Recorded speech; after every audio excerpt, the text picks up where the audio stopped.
Back wheel hops are a fun trick to do on any bike, and today we're going to teach you everything you need to know to get the job done. This is my street trials bike. It's a lot like a dirt jump bike in that it's got wide handlebars, a back brake, and a single gear. Everything I'm going to teach you today can be done on just about any bike as long as it has a back brake. In today's lesson, we're going to talk about the 3 mistakes that people make when they're learning back wheel hops. We're going to start with the basics and build you up proper from there. The first thing we need to talk about is how to get your back wheel up off the ground. And you can do this on 2 wheels just rolling along on flat ground. The mechanism that we use to get our back wheel off the ground is a process called scooping, which comes from the pedals. What you do is take your foot and press down, back, and up on the pedals, and that lifts the back wheel up into the air. That same movement is gonna help you when you get to your back wheel hops. The number 1 mistake people make when they're doing back wheel hops is that they think it's somehow in their hips or their arms, when really the action is coming from the pedals. So the easiest way to practice the scoop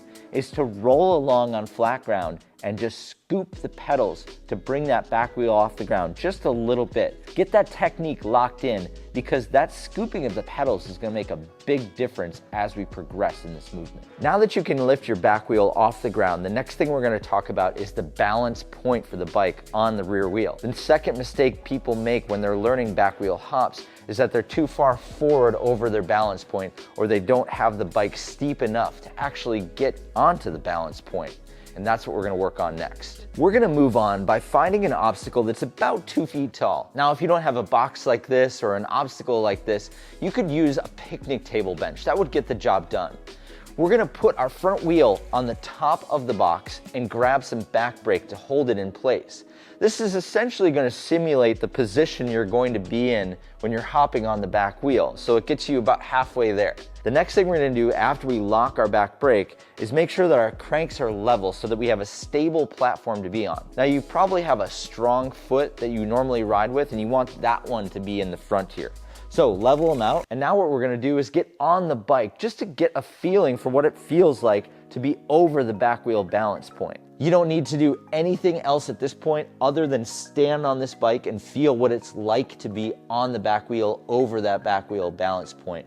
You've still got your front wheel resting here, but you're in the right stance to get the job done. And this is really an important part about getting your muscle memory into the feeling of being over this back wheel balance point.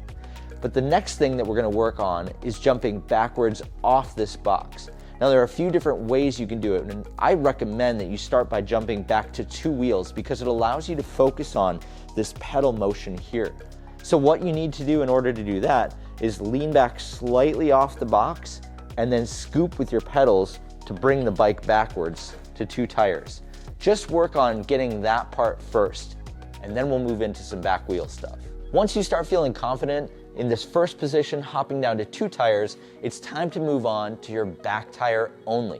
And we're gonna learn how to back wheel hop by hopping backwards on our back wheel, which seems a little bit scary at first, but you don't need to make gigantic backward movements to get the job done. It can just be small backwards hops. There are 2 reasons why we learn the back wheel hop by hopping backwards. Number 1 is all about the balance point. So in order to go backwards, you actually have to push past your balance point on the back wheel to get your momentum moving in that direction.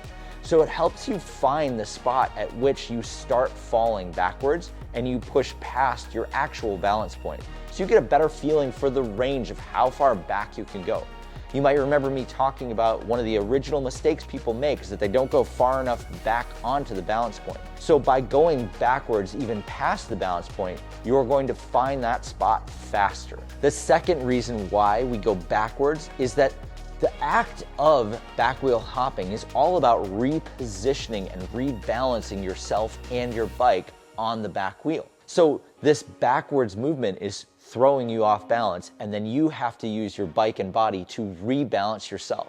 So this one backwards movement is so clutch for learning back wheel hops because it allows you to A, find the balance point, and B, practice staying over the balance point by intentionally throwing yourself off balance. Let's quickly talk about 3 elements that are gonna make this whole thing a lot easier to lock in.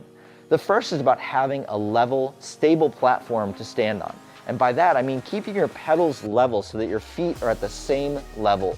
It makes it easier to balance, but it also makes it easier so you can scoop those pedals like we talked about. The next thing is about keeping your arms super relaxed. If you're in the right position over the balance point, your arms shouldn't have to do any work. So many people, when they learn how to hop on the back wheel, go full Frankenstein, and that cuts out a lot of the range of motion that you would have, all these tiny movements with the front wheel that kind of help pull the bike backwards as you're hopping back. The last thing to think about is where you're standing on the back wheel.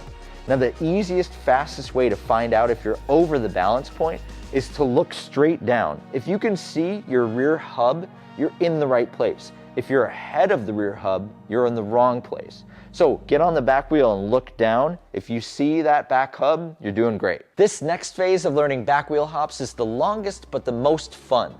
What we're going to do is put our front wheel up on this box again and hop backwards as many times as we possibly can. This is when you really lock in your stance, your back wheel balance point, and your feeling of lifting that back wheel up off the ground. This is the important bit that really locks it in, but it's all about repetition and muscle memory. So make it a game. Try to get to 5 or 10 before you move on to this next step. Now that you've got a decent feeling for that back wheel balance point, we're gonna get rid of this box. It helped us by getting us into the position that was pretty close to our back wheel balance point, but now we want to try to get there without the aid of anything else. The easiest way to do that is to go onto flat ground, do a small little endo to rock your momentum forward, and then rock back onto the back wheel with your back brake locked. You're going to find that back wheel balance point and then hop backwards again like we did. This is a great way for getting into that back wheel balance point without the aid of anything else. Same thing here. Once you get onto that balance point, try to hop backwards as many times as you possibly can. As you're progressing this flat ground back wheel hop, I want to talk about the last mistake people make when they're doing back wheel hops, and that is the turbo hop. It means that you're hopping so much that you're actually throwing yourself off balance. And that's the complete opposite of why we hop on the back wheel to begin with. Our reason for hopping on the back wheel is to balance ourselves. So you don't need to hop a bunch of times for the sake of hopping a bunch of times. You're hopping to rebalance your bike and your body. So keep that in mind as you're practicing. It's not hopping for the sake of hopping on the back wheel, it's hopping to stay balanced. In fact, one drill that you could try is to hop once and try to hold your balance as long as possible, and then hop another time and hold your balance as long as possible. That's the right way to learn the back wheel hop. No turbo hops. Let's quickly recap the 3 most common mistakes that people make when they're learning back wheel hops. Number 1 is not being over the balance point. Number 2 is not using their pedals to scoop that back wheel up off the ground. And number 3 is hopping so much that they throw themselves off balance. So you've learned all the fundamentals, all the basics to really get you going on that back wheel hop. There's a video that I made about 5 more drills that you could do to practice your back wheel balance, and I recommend that you check it out right here.